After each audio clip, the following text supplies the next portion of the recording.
어느 시골 마을의 암자, 평생 온순했던 진돗개가 갑자기 주인에게 이빨을 드러내며 으르렁거립니다. 이게 무슨 일이냐? 금강아, 정신 차려라! 금강아, 내가 나에게 무엇을 말하려는 것이냐? 나는 너의 마음을 모르겠다. 30년간 한 번도 빠뜨린 적 없던 경판 점검을 열흘째 맡고 있는 이계에게 도대체 무슨 일이 일어난 걸까요?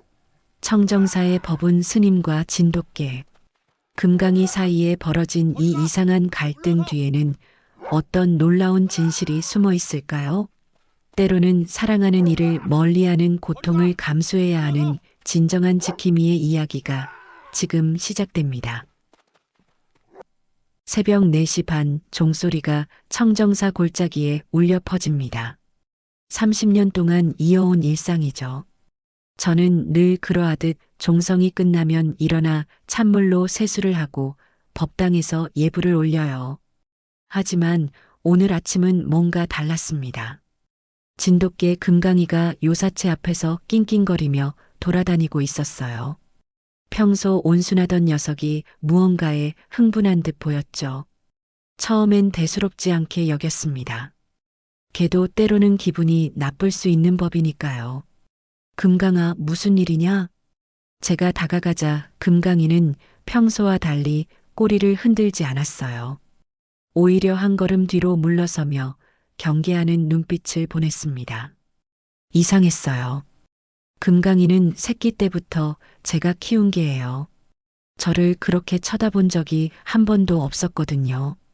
청정사는 고려 말기에 세워진 작은 사찰이에요. 임진왜란과 정유재란, 일제강점기와 한국전쟁을 거치면서도 기적적으로 살아남은 곳이죠. 특히 요사체에 보관된 경판들은 조선 초기에 제작된 것으로 불교사 연구에 매우 귀중한 자료입니다. 저는 이 경판들을 지키는 것이 저의 사명이라고 여기고 있어요. 부처님께서 말씀하시기를 일체유의법 염홍한포영이라 하셨습니다. 모든 인연 있는 법은 꿈이나 환상, 거품이나 그림자와 같다는 뜻이죠. 하지만 그렇기에 더욱 소중한 것들을 잘 지켜야 한다고 생각해요. 무상한 것이기에 더욱 정성스럽게 보살펴야 하는 거예요. 금강이는 10년 전 어미를 잃고 떠돌던 새끼였어요. 그때 제가 걷어들여 키웠죠. 처음엔 손바닥만 했던 녀석이 이제는 제 무릎까지 오는 건실한 개가 되었습니다. 성품이 온순해서 참선할 때도 조용히 옆에 앉아 있곤 해요. 신도들이 와도 짖지 않고 아이들이 만져도 얌전히 있는 착한 녀석이에요. 그런 금강이가 오늘따라 이상한 거예요. 아침 공양을 준비하는 동안에도 계속 요사체 주변을 맴돌았어요. 마치 무언가를 지키려는 듯한 모습이었죠. 아니면 무언가로부터 경계하려는 것 같기도 하고요. 금강아, 배고프지? 평소 같으면 제가 이렇게 부르면 달려와서 꼬리를 흔들며 좋아했는데 오늘은 고개만 돌려 저를 바라볼 뿐이었습니다.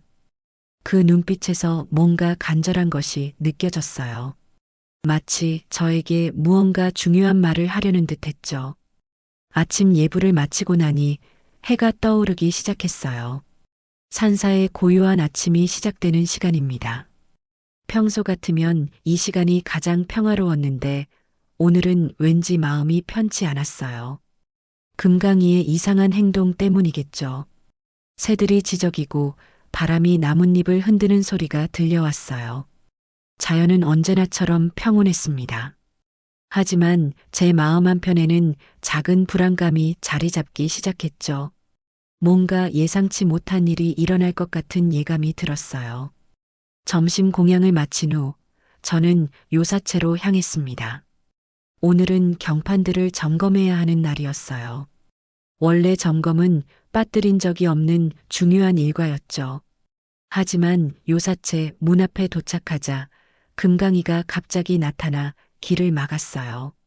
왈, 왈, 왈. 금강이의 짖음이 평소와 달랐습니다. 그동안 한 번도 들어본 적이 없는 마치 절규하는 듯한 소리였어요. 제가 한 걸음 더 나아가자 금강이는 이빨을 드러내며 으르렁거렸습니다. 이게 무슨 일이냐? 금강아, 정신 차려라. 하지만 금강이는 듣지 않았어요.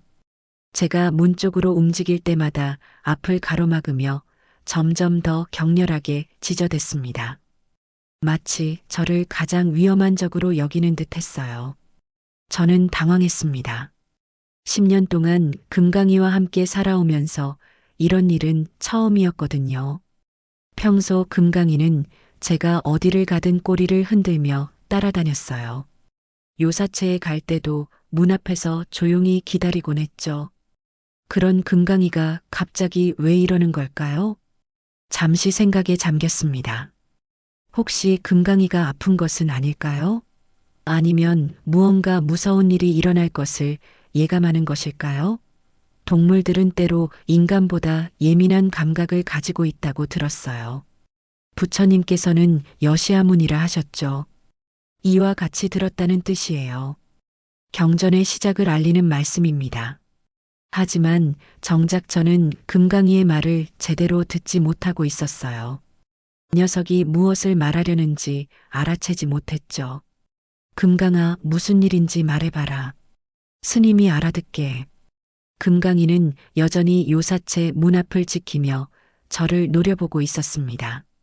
평생 한 번도 주인에게 이빨을 드러낸 적 없던 녀석이 지금은 마치 늑대처럼 보였어요.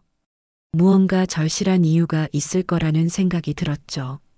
오후 내내 같은 일이 반복되었습니다. 제가 요사체에 가려고 할 때마다 금강이가 나타나 길을 막았어요. 온화하게 달래려고 해봤지만 소용없었죠. 오히려 더 격렬하게 저항했습니다. 해가 지기 시작했어요. 하루 종일 경판 점검을 못했다는 사실이 마음에 걸렸습니다. 30년 동안 한 번도 빠뜨린 적이 없는 일이었거든요. 조상들이 목숨 걸고 지켜온 소중한 유산을 제대로 관리하지 못한다는 죄책감이 들었어요. 그날 밤 저는 제대로 잠을 이루지 못했습니다. 금강이의 이상한 행동이 계속 마음에 걸렸어요. 창밖으로 보니 금강이가 여전히 요사체 문 앞에 앉아 있었습니다. 밤이 깊어도 자리를 뜨지 않는 모습이 더욱 이상했어요. 새벽 예불 시간이 되어 법당에 나갔는데 금강이는 보이지 않았습니다. 아마 요사체를 지키고 있을 거예요. 예불을 마치고 다시 요사체로 향했지만 결과는 같았어요. 금강이는 여전히 문 앞을 지키며 제 접근을 막았습니다. 도대체 무엇이 문제란 말이냐? 저는 답답했어요. 경판들이 제대로 보관되고 있는지 확인하지 못한 지 이틀이 되었습니다. 혹시라도 습기나 벌레 때문에 손상이 생기면 어떻게 할까요? 이 책임을 누가 질 거예요? 사흘째 되는 날, 저는 조금 더 단호하게 접근해 보기로 했습니다. 금강이가 뭐라고 하든 오늘은 반드시 경판 점검을 해야겠다고 마음먹었어요. 절의 재산을 관리하는 것은 제 의무니까요. 이번에는 조금 더 과감하게 접근해 봤습니다. 제가 문손잡이에 손을 뻗자 금강이가 달려들었어요. 물론 실제로 물지는 않았지만 그 기세가 범상치 않았습니다. 마치 주인을 물어도 좋다는 각오로 달려드는 듯 했어요. 어허, 이 녀석이 정말 화가 났습니다. 아무리 개라지만 주인에게 이렇게 대하는 것은 도가 지나쳤어요. 하지만 동시에 걱정도 되었습니다. 금강이가 정말 아픈 것은 아닐까요? 아니면 요사체에 정말 무언가 위험한 일이 일어나고 있는 것일까요? 그날부터 일주일 동안 같은 일이 반복되었습니다. 제가 요사체에 가려고 할 때마다 금강이가 나타나 길을 막았어요. 처음에는 온화하게 달래려고 했지만 점점 강경해져 갔습니다. 심지어는 음식도 주지 않으며 벌을 주기까지 했어요. 하지만 금강이의 의지는 꺾이지 않았습니다. 부처님께서 말씀하시기를 인욕바라밀이라 하셨어요. 참을 인 욕될 욕, 즉 모든 고난과 수치를 참고 견디는 것이 완전한 수행이라는 뜻이죠. 하지만 이 상황을 어떻게 받아들여야 할지 모르겠어요. 금강이를 참고 견뎌야 할까요? 아니면 단호하게 대처해야 할까요? 금강아, 스님이 왜 요사체에 들어가면 안 된다는 거냐? 이유라도 말해봐라. 금강이는 대답할 수 없었죠. 다만 더욱 필사적으로 문 앞을 지킬 뿐이었어요. 때로는 슬프게 울기도 했습니다. 그 울음소리를 들으면 제 마음도 아팠어요.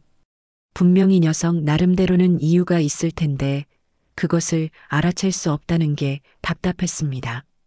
일주일이 지났습니다. 경판 점검을 일주일째 미루고 있었어요. 그동안 한 번도 빠뜨린 적이 없는 일이었기에 더욱 마음이 무거웠습니다. 혹시 경판들의 문제가 생기면 어떻게 책임질 수 있을까요? 신도들이 와서 물어보기도 했어요. 스님, 금강이가 왜 그러나요? 하지만 저도 모르는 일이었습니다. 그저 걔도 때로는 이상할 수 있어요 라고 둘러댈 뿐이었죠. 밤마다 금강이는 요사체 문 앞에서 잤습니다. 비가 와도 바람이 불어도 자리를 뜨지 않았어요. 제가 담요를 덮어주려 해도 거부했습니다. 마치 자신이 해야 할 중요한 임무가 있다는 듯이요. 점점 지쳐갔습니다. 금강이도 지쳐 보였어요. 먹는 것도 줄어들고 털도 윤기를 잃어갔습니다. 하지만 의지만은 꺾이지 않았어요. 여전히 요사체 문 앞을 굳게 지키고 있었습니다. 부처님, 이 상황을 어떻게 이해해야 할까요? 법당에서 기도하며 답을 구했습니다. 하지만 명쾌한 답은 오지 않았어요. 다만 마음속 깊은 곳에서 작은 목소리가 들렸습니다. 금강이의 말을 들어보라는 목소리였죠. 하지만 어떻게 들어야 할까요? 금강이는 말을 할 수 없는데요. 지짐과 행동으로만 의사를 표현할 뿐이에요. 제가 그 의미를 제대로 읽어낼 수 있을까요? 이틀 후면 보름이 됩니다. 경판 점검을 이렇게 오래 미룬 적은 없었어요. 조상들과 역대주지 스님들에게 면목이 없습니다. 하지만 금강이를 억지로 제압할 수도 없는 노릇이고요. 열흘이 지났습니다. 제 인내심은 바닥났어요. 경판들이 제대로 보관되고 있는지 확인하지 못한 지 너무 오래되었습니다. 혹시라도 습기나 벌레 때문에 손상이 생기면 어떻게 할 거예요? 이 책임을 누가 질 건가요? 그날 오후 저는 단호하게 결심했습니다. 금강이가 뭐라고 하든 오늘은 반드시 요사체에 들어가겠다고 마음먹었어요. 필요하다면 금강이를 다른 곳에 묶어놓고라도 할 생각이었습니다. 밧줄을 가져왔어요. 금강이를 묶어두고 경판 점검을 하려고 했죠. 하지만 금강이는 더욱 필사적이었습니다. 제가 밧줄을 가져와 묶으려고 하자 평생 처음으로 저에게 이빨을 드러냈어요. 그리고 울부짖기 시작했습니다. 그 소리는 마치 세상의 모든 슬픔을 토해내는 듯 했어요. 아우, 깅, 아우. 그 울음소리를 들은 제 마음에 예상치 못한 감정이 스며들었습니다. 분노와 답답함 속에서도 금강이를 향한 연민이 일었어요. 이 개가 왜 이렇게 필사적일까요? 단순한 고집이나 병 때문이라면 이렇게까지 할 이유가 있을까요? 저는 밧줄을 내려놓았습니다. 그리고 금강이를 바라보며 말했어요. 금강아, 내가 나에게 무엇을 말하려는 것이냐? 나는 너의 마음을 모르겠다. 금강이는 울음을 그치고 저를 바라봤어요. 그 눈에서 무언가 간절한 호소를 보았습니다. 마치 제발 이해해달라는 메시지 같았죠. 하지만 저는 여전히 그 의미를 알 수 없었어요. 부처님께서 말씀하시기를 일체계고라 하셨습니다. 모든 것이 괴로움이라는 뜻이에요. 생로병사의 고통, 사랑하는 것과 헤어지는 고통, 원하는 것을 얻지 못하는 고통. 지금 저와 금강이가 겪고 있는 것도 그런 고통 중 하나일까요? 그날 밤 저는 선방에 앉아 깊이 생각에 잠겼습니다. 금강이의 행동에는 분명 이유가 있을 거예요. 동물들의 직감은 때로 인간의 이성을 뛰어넘는다는 것을 알고 있거든요. 그렇다면 혹시 요사체에 정말 문제가 있는 것은 아닐까요? 문득 한 가지 방법이 떠올랐습니다. 요사체에는 정문 말고도 뒤쪽에 작은 창문이 하나 있었어요. 환기를 위해 만들어진 것인데 사람이 간신히 들어갈 수 있는 크기였습니다. 어린 시절 장난을 치며 그 창문으로 드나들던 기억이 있었어요. 하지만 그것도 일종의 속임수가 아닐까요? 금강이가 그렇게 막는 데는 분명한 이유가 있을 텐데 몰래 들어가는 것이 옳은 일일까요? 하지만 경판들을 확인하지 않을 수도 없는 노릇이고요. 고민이 깊어졌습니다. 한편으로는 금강이를 믿고 싶었어요. 10년 동안 함께 살아온 녀석이 이유 없이 이러지는 않을 거라고 생각했죠. 하지만 다른 한편으로는 제 책임도 있었습니다.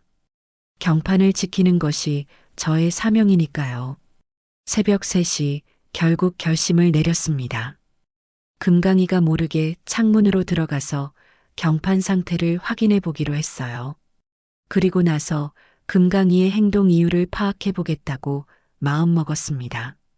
금강이는 여전히 정문 앞에서 자고 있었어요. 평소라면 제 발소리를 듣고 바로 깨어났을 텐데 며칠 동안 계속된 긴장 때문인지 깊이 잠들어 있었습니다. 피곤했을 거예요. 쉬지도 못하고 계속 문을 지키고 있었으니까요. 조용히 요사체 뒤편으로 향했습니다. 달빛이 흐릿하게 비추는 가운데 어린 시절 기억을 되살려 창문을 찾았어요. 생각보다 높은 곳에 있었습니다. 아래에 있던 돌을 옮겨와 발판으로 삼았죠. 오랜만에 하는 일이라 몸이 뻣뻣했지만 간신히 창문을 열고 안으로 들어갔습니다. 요사체 안은 평소와 다름없어 보였어요. 손전등을 켜고 경판 보관함 쪽으로 갔습니다. 겉보기에는 별다른 이상이 없었어요. 하지만 보관함에 가까이 갈수록 묘한 냄새가 났습니다. 썩은 냄새도 아니고 곰팡이 냄새도 아닌 무언가 다른 냄새였어요. 달큰하면서도 비린 듯한 처음 맡아보는 이상한 냄새였죠. 조심스럽게 경판 보관함을 열었습니다. 그리고 경악했어요. 수백 년 된 소중한 경판들 사이사이에서 종벌레들이 꿈틀거리고 있었습니다. 얼마나 많은 수인지 손전등 불빛에 반짝이는 벌레들의 몸체가 마치 보석처럼 빛나고 있었어요. 아, 이럴 수가. 제 다리에 힘이 빠졌습니다. 이미 일부 경판에는 벌레들이 파먹은 자국이 선명하게 남아 있었어요. 500년 넘게 보존되어 온 불경들이 이런 식으로 훼손되고 있다니. 조상들과 역대주지 스님들에게 어떻게 면목을 세울 거예요? 하지만 더 놀라운 것은 따로 있었습니다. 제가 경판에 다가가자 종벌레들이 일순간 제 몸쪽으로 몰려들기 시작했어요. 마치 사람의 냄새에 끌리는 듯 했습니다. 저는 황급히 몸을 움직였지만 이미 옷에 몇 마리가 붙어 있었어요. 그 순간 제 머릿속에 번개처럼 깨달음이 스쳤습니다. 벌레들이 사람 몸을 타고 이동한다면, 만약 제가 평소처럼 요사체를 드나들었다면 몸에 붙은 벌레들이 다른 경판으로 옮겨가 더 큰 피해를 입혔을 거예요. 아니, 이미 그런 일이 일어나고 있었던 거죠. 그래서 금강이가 무릎을 꿇었습니다. 금강이는 벌써 이 사실을 알고 있었던 거예요. 뛰어난 후각으로 벌레들의 존재를 감지하고 제가 요사체에 들어가 벌레들을 다른 곳으로 옮기는 것을 막으려 했던 겁니다. 저 자신을 벌레들의 운반체로 여겨 필사적으로 막아선 거였어요. 부처님께서 말씀하시기를 지자부록이라 하셨죠. 지혜로운 자는 미혹하지 않는다는 뜻이에요. 하지만 정작 저는 얼마나 미혹했던 걸까요? 금강이의 지혜로운 행동을 이해하지 못하고 오히려 방해한다고 생각했으니 말이에요. 조용히 옷에 붙은 벌레들을 털어내고 급히 요사체 밖으로 나왔습니다. 창문으로 나오면서 보니 금강이가 여전히 정문 앞에서 자고 있었어요. 며칠 동안 제대로 쉬지 못했을 텐데도 끝까지 자리를 지키고 있었습니다. 새벽이 밝아왔습니다. 제가 해야 할 일들을 생각했어요.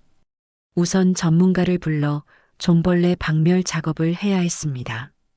그리고 경판들을 한 장 한 장 점검해서 피해 정도를 파악해야 했어요. 하지만 그보다 먼저 해야 할 일이 있었습니다. 금강이 곁으로 다가갔습니다. 걔는 여전히 깊이 잠들어 있었어요. 평소 같으면 제 발소리만 들어도 벌떡 일어났을 텐데 정말 지쳤나 보더군요. 조용히 무릎을 꿇고 앉았습니다. 금강아, 미안하다. 제 음성에 금강이가 눈을 뜨고 일어났어요. 그리고 평소처럼 꼬리를 흔들려다가 멈췄습니다. 여전히 경계하는 눈빛이었어요. 제가 다시 요사체에 들어가려 할까봐 걱정하는 모습이었습니다. 내가 옳았다. 나는 그것을 이제야 깨달았다. 정말 고마웠다, 금강아. 주머니에서 금강이가 좋아하는 과자를 꺼냈습니다. 며칠 동안 벌을 준다며 주지 않았던 것이었어요. 금강이는 잠시 망설이다가 조심스럽게 다가와 과자를 받아 먹었습니다. 그리고 처음으로 며칠 만에 꼬리를 살짝 흔들어 보였어요. 이제부터는 내가 전문가를 불러서 제대로 조치할 테니까 너는 쉬어도 된다. 정말 수고했다. 금강이는 제 말을 완전히 이해했는지는 알 수 없었지만 제 어조가 달라졌다는 것은 분명히 느꼈어요. 더 이상 적대적이지 않은 감사와 사과가 담긴 목소리였으니까요. 그날 오전 저는 시내에 나가 문화재 보존 전문가에게 연락을 취했습니다. 전문가는 오후에 바로 청정사로 올라와 상황을 점검했어요. 좀벌레 서식지를 확인하고 박멸 계획을 세우는 데만 2시간이 걸렸습니다. 스님, 정말 다행입니다. 며칠만 늦었어도 돌이킬 수 없는 피해가 생겼을 뻔했어요. 벌레들이 번식기에 들어서고 있거든요. 어떻게 이렇게 정확한 시점에 발견하신 거예요? 저는 금강이를 바라보며 대답했습니다. 이 친구가 알려줬습니다. 저보다 훨씬 뛰어난 수호자였어요. 전문가는 의아해했지만 저는 더 이상 설명하지 않았어요. 설명해봐야 믿지 않을 거고 설령 믿는다 해도 금강이의 순수한 마음을 제대로 이해하기는 어려울 테니까요. 박멸 작업은 일주일이 걸렸습니다. 그동안 저는 매일 금강이와 함께 시간을 보냈어요. 산책도 하고 함께 앉아서 석양도 바라봤습니다. 그러면서 여러 가지를 생각했어요. 진정한 지킴이란 무엇일까요? 형식적인 점검을 하고 예쁜 말로 포장하는 것이 지킴이일까요? 아니면 금강이처럼 사랑하는 사람에게 미움받을 각오를 하고서라도 정말 필요한 일을 하는 것이 지킴이일까요? 저는 제 수행을 돌아봤습니다. 그동안 평안하고 조용한 수행만을 추구해 왔어요. 갈등을 피하고 어려운 결정은 미루고 모든 것을 원만하게 해결하려고만 했죠. 하지만 그것이 정말 올바른 수행이었을까요? 부처님께서 말씀하시기를 자비이사라 하셨습니다. 자애와 연민, 기쁨과 평온의 마음을 가져야 한다는 뜻이에요. 하지만 때로는 진정한 자비가 상대방을 아프게 할 수도 있다는 걸 깨달았어요. 금강이가 보여준 것이 바로 그런 자비였습니다. 금강이는 저를 사랑했어요. 하지만 그보다 더 큰 사명감이 있었습니다. 조상들이 목숨 걸고 지켜온 불경을 보호해야 한다는 사명감 말이에요. 그 사명감 앞에서 금강이는 가장 사랑하는 주인마저 적으로 만들 각오를 했던 겁니다. 걔에게 그런 깊은 생각이 가능할까요? 저는 의문을 품었지만 곧 고개를 저었어요. 중요한 것은 논리가 아니었습니다. 금강이의 행동 속에 담긴 순수한 마음, 그 절실함이 중요한 거였어요. 저는 자신을 돌아보았습니다. 경판을 지키겠다는 마음은 있었지만 정작 위험이 닥쳤을 때 그것을 제대로 인식하지 못했어요. 오히려 형식적인 점검에만 매달려 진짜 문제를 놓쳤죠. 반면 금강이는 말도 할 수 없는 몸으로 진정한 수호자의 역할을 다했습니다. 내가 수행자라 하면서 한 마리 개에게도 못 미치는구나. 박멸 작업이 끝나고 경판들이 안전해진 후 저는 처음으로 요사체에 들어갔어요. 금강이도 함께 들어왔습니다. 더 이상 저를 막지 않았어요. 오히려 조심스럽게 따라와서 구석에 앉았습니다. 여전히 경계하는 자세였지만 예전처럼 적대적이지는 않았어요. 경판들을 하나하나 살펴보았습니다. 다행히 피해는 생각보다 크지 않았어요. 몇 장의 벌레가 파먹은 자국이 있었지만 복원 불가능한 수준은 아니었습니다. 전문가의 말로는 이 정도면 기적적이라고 했어요. 좀벌레 피해가 이 정도로 적은 경우는 드물다고 했습니다. 모든 것이 금강이 덕분이었어요. 정말 다행이다. 모든 것이 금강이 덕분이구나. 한 권의 경판을 집어들었습니다. 화엄경의 일부였어요. 500년 전 어느 스님이 나무판에 정성스럽게 새긴 글자들이 선명하게 남아 있었습니다. 그 글자들을 쓰다듬으며 깊은 감동을 느꼈어요. 수백 년 동안 얼마나 많은 사람들이 이 경판들을 지켜왔을까요? 외구의 침입, 임진왜란, 일제강점기, 한국전쟁. 온갖 어려움 속에서도 누군가는 목숨을 걸고 이 경판들을 지켜왔어요. 그리고 이제는 한 마리 개가 그 의무를 이어받았습니다. 눈물이 났어요. 금강이의 순수한 마음에 대한 감동, 제 무지에 대한 부끄러움, 그리고 새로운 깨달음에 대한 기쁨이 뒤섞인 복잡한 감정이었습니다. 금강이를 바라보며 말했어요. 금강아, 너에게서 참된 지킴이가 무엇인지 배웠다. 진정한 지킴이는 사랑하는 이를 멀리하는 고통까지 감수한다는 것을 알았다. 나도 이제부터는 그런 지킴이가 되어야겠다. 금강이는 고개를 살짝 기울이며 저를 바라보았어요. 그 눈빛에는 더 이상 경계심이 없었습니다. 대신 깊은 신뢰와 안도감이 담겨 있었어요. 그 후 저는 변했습니다. 경판 관리에 더욱 세심해졌을 뿐만 아니라 다른 모든 일에도 진정성을 추구하게 되었어요. 형식적인 의뢰보다는 실질적인 도움이 되는 일을 찾아서 했습니다. 때로는 사람들의 오해를 받기도 했지만 금강이에게서 배운 교훈을 잊지 않았어요. 부처님께서 말씀하시기를 무하라 하셨죠. 참된 나라는 것은 없다는 뜻이에요. 하지만 역설적으로 그렇기에 더욱 소중한 것들을 위해 자신을 내려놓을 수 있는 거 아닐까요? 금강이가 보여준 것이 바로 그런 무아의 정신이었습니다. 저는 한동안 그 자리에 앉아 있었어요. 지난 열흘 동안의 일들이 파노라마처럼 스쳐 지나갔습니다. 금강이의 절규 같은 짖음, 주인에게 이빨까지 드러내며 보인 절망적인 저항, 그리고 그 슬픈 울음소리. 모든 것이 이제야 이해되었어요. 금강이는 저를 사랑했습니다. 하지만 그보다 더 큰 사명감이 있었어요. 조상들이 목숨 걸고 지켜온 불경을 보호해야 한다는 사명감.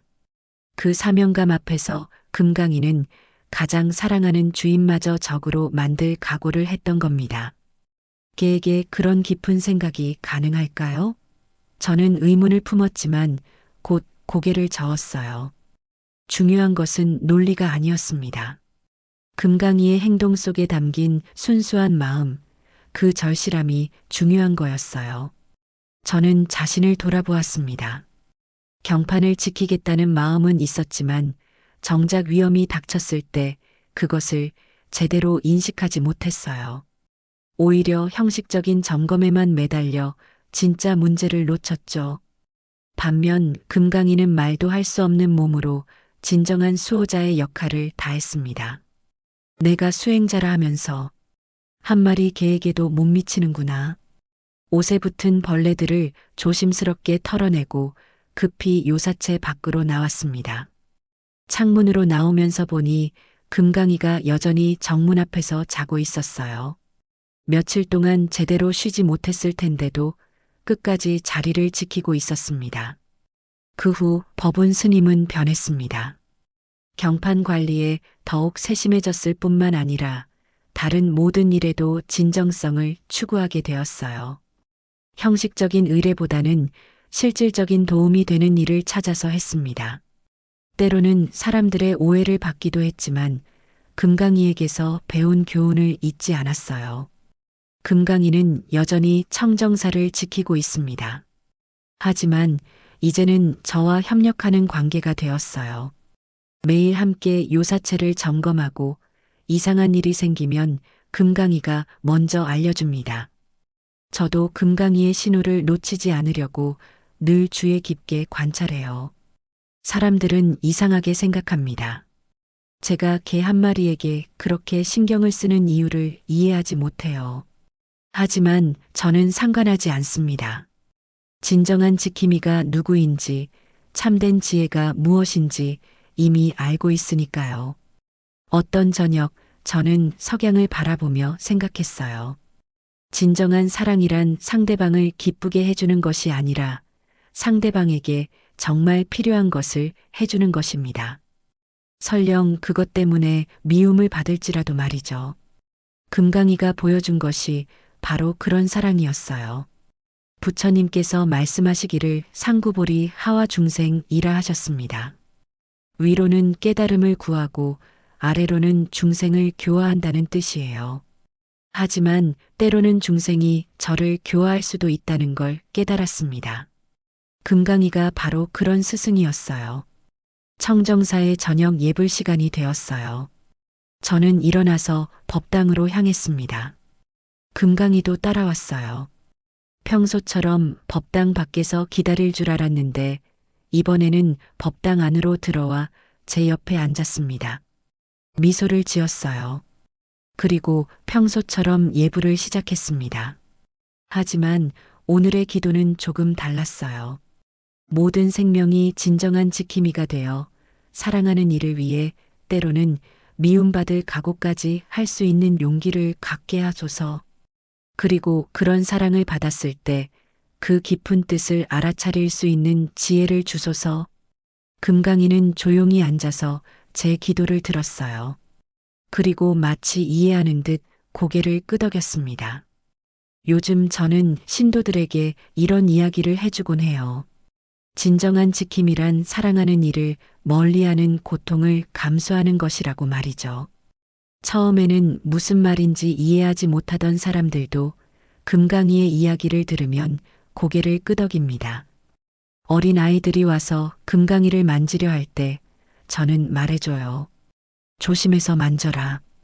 이 개는 우리 절의 진짜 수호신이거든. 아이들은 신기해하며 금강이를 바라봅니다. 금강이도 아이들을 좋아해요. 하지만 여전히 요사체만큼은 철저히 지킵니다. 간혹 다른 절에서 스님들이 오실 때가 있어요.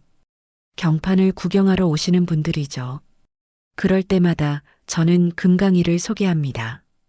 이 친구가 없었다면 귀중한 경판들을 잃을 뻔했어요 라고 말이죠.